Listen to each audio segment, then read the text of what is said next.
18वां अध्याय वानप्रस्थ और सन्यासी के धर्म। भगवान श्री कृष्ण कहते हैं, प्रिय उद्धव, यदि गृहस्थ मनुष्य वानप्रस्थ आश्रम में जाना चाहे तो अपनी पत्नी को पुत्रों के हाथ सौंप दे अथवा अपने साथ ही ले ले और फिर शांत चित्त से अपनी आयु का तीसरा भाग वन में ही रहकर व्यतीत करे। उसे वन के पवित्र कंद मूल फल और इत्यादि से ही शरीर निर्वाह करना चाहिए। वस्त्र की जगह वृक्षों की छाल पहने अथवा घास पत्ते और मृगछाल से ही काम निकाल ले। केश, रोए, नख और मूछ दाढ़ी स्वरूप शरीर के मल को हटावे नहीं, दातून न करे, जल में घुसकर त्रिकाल स्नान करे और धरती पर ही पड़ा रहे। ग्रीष्म ऋतु में पंचअग्नि तपे, वर्षा ऋतु में खुले मैदान में रहकर वर्षा की बौछार सहे, जाड़े के दिनों में गले तक जल में डूबा रहे। इस प्रकार घोर तपस्या में जीवन व्यतीत करे।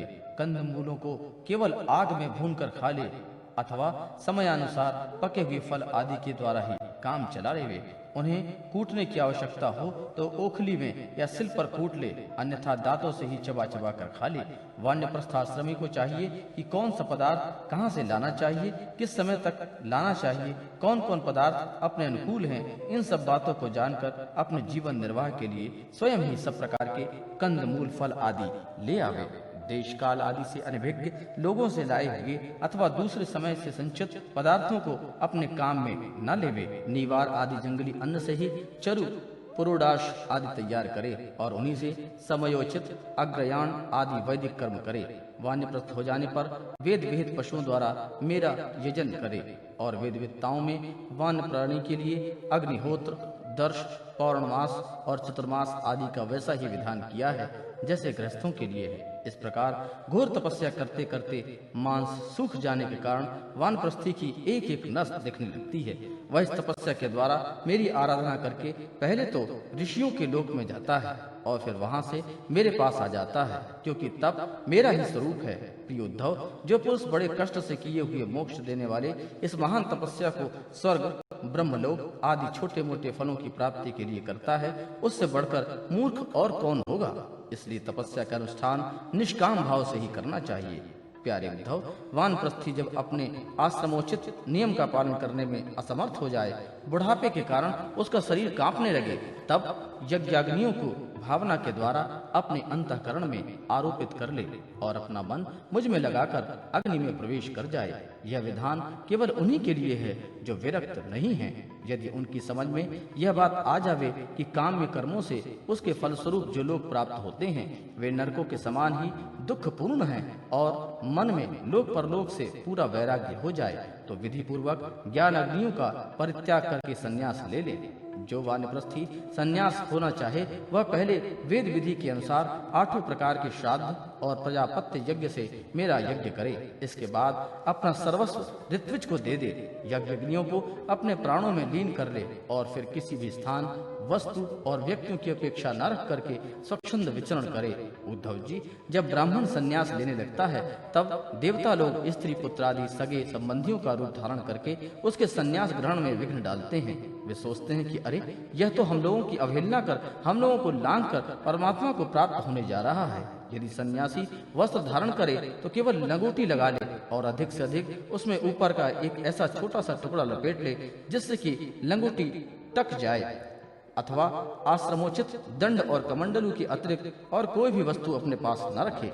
यह नियम आपत्ति काल को छोड़कर सदा के लिए है। नेत्रों में धरती देखकर पैर रखे, कपड़े से छान कर जल पिए, मुख से प्रत्येक बात सत्यपूत जल से पवित्र हुई ही निकाले और शरीर में जितने भी काम करे बुद्धि पूर्वक सोच विचार कर ही करे। वाणी के लिए मौन, शरीर के लिए निश्चेष्ट स्थिति और मन के लिए प्राणायाम दंड है।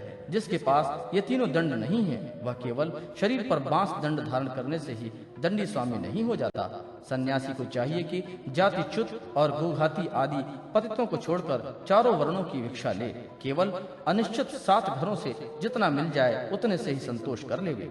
इस प्रकार भिक्षा लेकर बस्ती के बाहर जलाशय पर जाए, वहां हाथ पैर धोकर जल के द्वारा भिक्षा पवित्र कर ले। फिर शास्त्रोक्त पद्धति से जिन भिक्षा का भाग देना चाहिए उन्हें देकर के जो कुछ बचे उसे मौन होकर खा ले।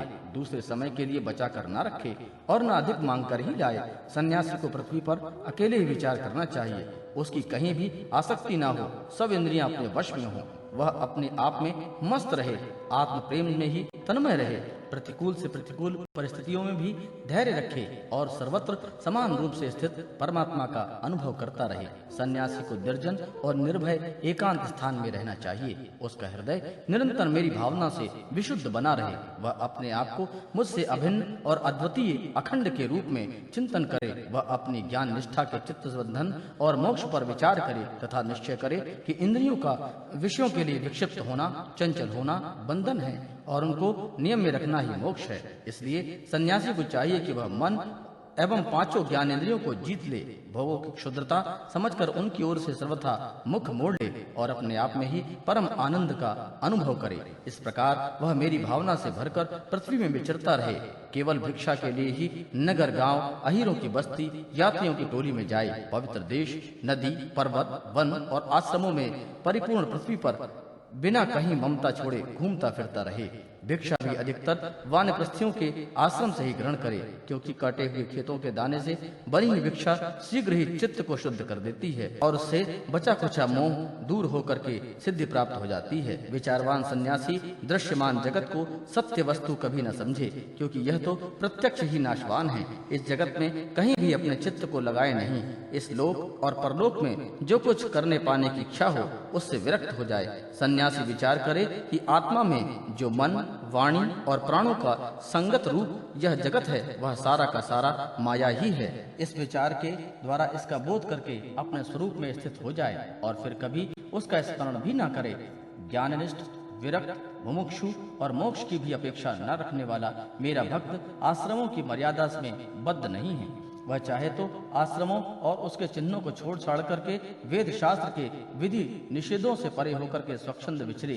वह बुद्धिमान होकर भी बालकों के समान खेले, निपुण होकर भी जड़वत रहे, विद्वान होकर भी पागल की तरह बातचीत करे और समस्त वेद विधियों का जानकार होकर भी पशुवृत्ति से अनियत आचारवान रहे। उसे चाहिए कि वेदों के कर्मकांड भाग की व्याख्या में न लगे, पाखंडता न करे, तर्क वितर्क से बचे और जहाँ कोरा वाद विवाद हो रहा हो वहाँ कोई पक्ष न ले।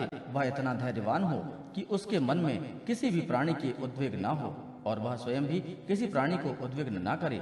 उसकी कोई निंदा करे, कोई प्रसन्नता करे, वह सह ले, किसी का अपमान न करे। प्रिय उद्धव, सन्यासी इस शरीर के लिए किसी से भी वैर न करे। ऐसा वैर तो पशु भी करते हैं। जैसे एक ही चंद्रमा जल से भरे हुए विभिन्न पात्रों में अलग अलग दिखाई देता है, वैसे ही एक ही परमात्मा समस्त प्राणियों में और अपने में स्थित है। सबकी आत्मा एक ही है। वह पंच महाभूतों से बने हुए शरीर भी सबके एक ही हैं, क्योंकि सब पंच भौतिक तो हैं ही। ऐसी अवस्था में किसी से भी वैर विरोध करना अपमान ही वैर विरोध है। प्रिय उद्धव, सन्यासी को किसी दिन यदि समय पर भोजन न मिले तो उसे दुखी नहीं होना चाहिए और यदि बराबर मिलता रहे तो हर्षित भी नहीं होना चाहिए।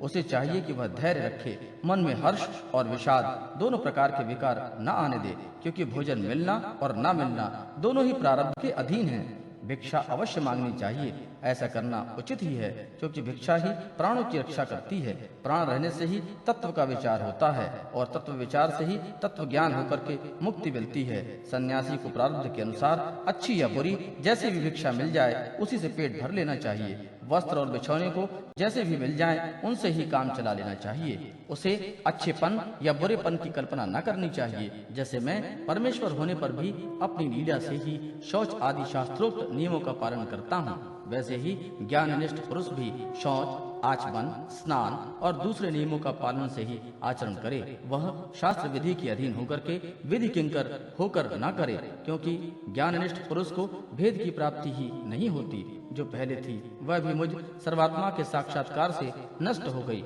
यदि कभी कभी मरण पर्यंत बाधित भेद की प्रतीति भी होती है, तब भी देहपात हो जाने पर वह मुझसे एक हो जाता है। उद्धव जी, यह तो हुई ज्ञानवान की बात। अब केवल वैराग्यवान की बात सुनो। जितेंद्रीय पुरुष जब एक यह निश्चय कर हो जाए कि संसार के विषयों के भोग का फल दुख ही दुख है, तब वह विरक्त हो जाए और यदि वह मेरी प्राप्ति के साधनों को न जानता हो तो भगवत चिंतन में तन्मय रहने वाले ब्रह्मनिष्ठ सद्गुरु की शरण ग्रहण करे। वह गुरु की दृढ़ भक्ति करे, श्रद्धा रखे और उनमें दोष कभी ना निकाले। जब तक वह ब्रह्म का ज्ञान हो तब तक बड़े आदर से मुझे ही गुरु के रूप में समझता हुआ उनकी सेवा करे। किंतु जिनसे 5 इंद्रियां और मन इन 6 पर विजय प्राप्त नहीं की है, उनके इंद्रिय रूपी घोड़े और बुद्धि रूपी सारथी बिगड़े हुए हैं। और जिसके हृदय में ज्ञान है और ना तो वैराग्य है, वह यदि त्रिदंडी सन्यासी का वेश धारण कर पेट पालता है तो वह सन्यास धर्म का सत्यानाश ही कर रहा है और अपने पूज्य देवताओं को और अपने आप को अपने हृदय में स्थित मुझको ठगने की चेष्टा करता है। अभी उस वेश मात्र के सन्यासी की वासनाएं क्षीण नहीं हुई हैं, इसलिए वह इस लोक और परलोक दोनों से ही हाथ धो बैठता है। सन्यासी का मुख्य धर्म है शांति और अहिंसा, वानप्रस्थी का मुख्य धर्म है तपस्या और भगवत भक्ति, गृहस्थ का मुख्य धर्म है प्राणियों की रक्षा और यज्ञ याग करना, ब्रह्मचारी का प्रमुख धर्म है आचार्य की सेवा करना।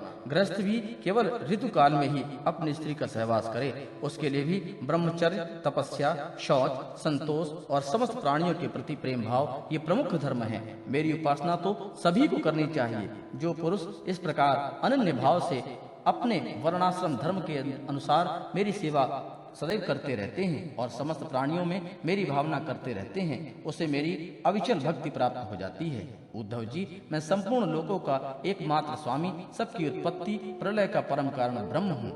नित्य निरंतर बढ़ने वाली अखंड भक्ति के द्वारा वह मुझे प्राप्त कर लेता है। इस प्रकार वह गृहस्थ अपने धर्म पालन के द्वारा अंतःकरण को शुद्ध करके मेरे ऐश्वर्य को, मेरे स्वरूप को जान लेता है और ज्ञान विज्ञान से संपन्न होकर के शीघ्र ही मुझे प्राप्त कर लेता है। मैंने तुम्हें सदाचार स्वरूप वर्णाश्रमों का धर्म बताया है। यदि इस धर्मानुष्ठान में मेरी भक्ति का पुट लग जाए तब तो इसमें अनायास ही परम कल्याण स्वरूप मोक्ष की प्राप्ति हो जाती है। साधु स्वभाव उद्धव, तुमने मुझसे जो प्रश्न किया था उसका उत्तर मैंने दे दिया और यह बतला दिया कि अपने धर्म का पालन करने वाला भक्त मुझ परब्रह्म स्वरूप को किस प्रकार प्राप्त होता है।